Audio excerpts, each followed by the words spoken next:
This video explains what a trackpad is. In simple terms, a trackpad is a flat surface that senses your finger and moves the pointer on your screen. A trackpad exists so you can control the pointer when a mouse is not available or when you choose not to use one. It allows you to move, select, and interact with items on the screen using only your fingers. A trackpad is not the same as a physical mouse that you move on a desk. It is also not the computer screen. You touch the trackpad to control the pointer, but you do not touch the screen itself.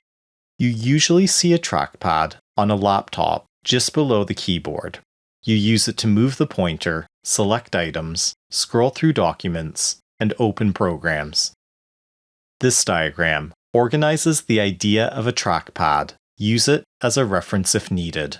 When you move your finger on the flat surface below a laptop keyboard to control the pointer, you are using a trackpad.